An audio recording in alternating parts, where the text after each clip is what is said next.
Jimmy Black with Music on 11. I'm here in Norman, Oklahoma with Nick and Christina. I'm sure you can tell which is which, from Oblivious Signal. That must be Christina. Okay. That must be Nick. What's going on, guys? How you doing? Good, chilling, Good, literally. man. Yes, it is freaking cold in Oklahoma tonight. Very, very cold. And you guys are from Florida, where you're not having near the cold weather that we're having right now. Nope. Not at all. You should have seen us packing. I was like, flip-flops, flip-flops. I don't have any warm clothes. Yeah, not a day to wear shorts. Oh, no. So this is the second leg of your tour for the album that was just released in June. That is correct. And this is the third night of this. So, you guys getting into the groove of things again? Yes, definitely. It's been an interesting past 3 days in the RV and adventures and snow and more cold and cramping and snoring. How loud does she snore? It's not her, it's the drummer boy. It's a drummer. Drummer As a boy. drummer, I almost may have suffocated somebody last night, and we would have maybe needed another drummer.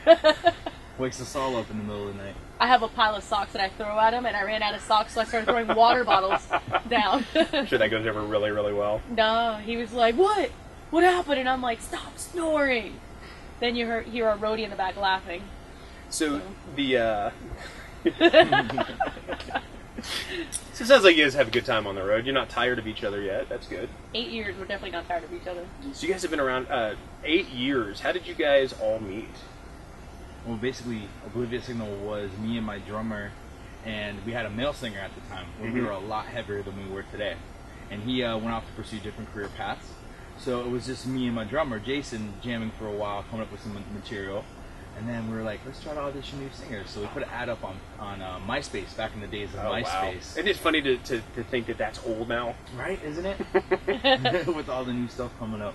So she responded, and we're like, well, a girl responded to that. What do you guys think? Well, let's check it out, see what happens. We brought her in, and from the first day. So your first audition was... No, it took 4 months before I finally asked, "So am I in the band?" We've been like chilling and jamming for like 4 months, 2 to 3 times a week. So you didn't even know you were in the band. No, you were just like, we're writing songs and playing shows, but what's going on? Well, they never told me, so finally I just said, well, maybe I should ask. Like in a relationship, I guess the boys are scared. So define the relationship.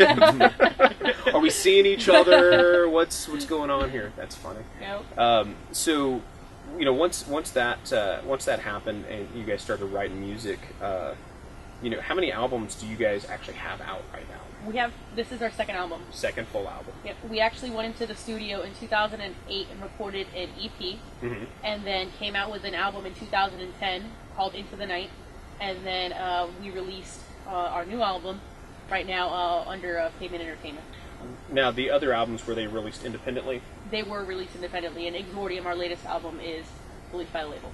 Okay. Now, if people want to check that out, the album, and I know the video, where are they going to go right now? I mean, other than the obvious, just search on YouTube. No, you guys have official... We do. They can go to oblivioussignal.com. Everything's there, our older albums. We try to make it easy for everybody, so all the social networking sites are on the top, like really nice, like in pretty colorful, icons. So we try to make it very simple for everybody. Okay.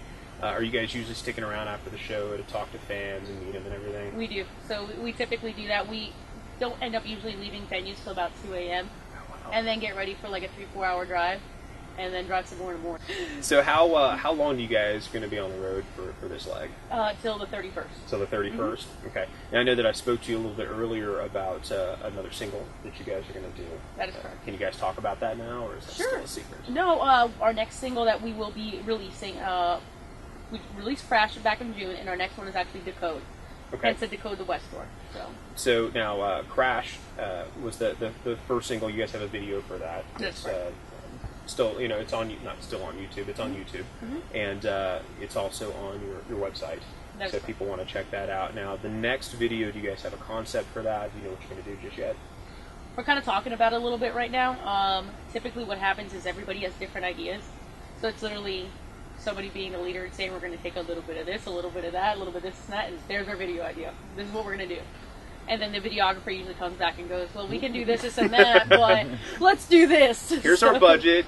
No explosions. You can't have mechanical dinosaurs. That's what you think. Did you see Crash? We had flipped over cars, man. Our videographer. Actually, that video I was very impressed with. Yeah. So it was fun making it too. It really was. Both times, right? Yeah, both times. Okay, I'm sure there's a story. How did you guys end up making it twice? What happened? Or can you talk about that? Yeah, well, first time around, we did it independently, and then we ended up signing with Pavement, and they were like, you know, Tim, we love you, but he's like, you guys gotta look like rock stars. You don't look like rock stars. So he goes, this is what I want. So we go back to the videographer, and he goes, what was wrong with the first one? I go, we don't look like rock stars, and he just started cracking up laughing. So then we did the second one, and it was pretty cool because we ended up finding this awesome lot, and still being able to flip over cars. And this time the boys got to personally flip them over with machines. And sometimes when you get into a more professional aspect of things, you know, you do have to redo things to a certain standard, and we were fine with Hire that. hair and makeup girls and whatnot. So. Which we did. I mean, that makeup girl Or was- guys, not, yeah. you know, I don't want to pigeonhole that. The makeup girl was phenomenal. She usually does some of the New York runway stuff, and she's actually very good friends with that videographer, Andrew Colton. So we got very lucky to get them both in a package together for that video. Now, you know, the realities of touring versus what you guys thought it was going to be like when you grew up watching, you know, the bands that you really liked. You know, what were some of the things that you started touring? You're like, oh my god, this is not what I thought it would be. Do you see where we're in right now? They're in a luxury RV. Well, we're fitting 5 people in an RV that typically says, seat, you know, it's for 8, but not really, because 4 guys, you know, these 4 guys are freaking huge, and then I get the top bunk, but have to oversee and listen to all of the snoring and smells and all of that from going this way. Hey, at least you're not in a van. I mean, it could be much, much worse. This is a step true. up. But I mean, we used to travel in a Crown Vic with a trailer hooked to the back, so this is definitely a step up.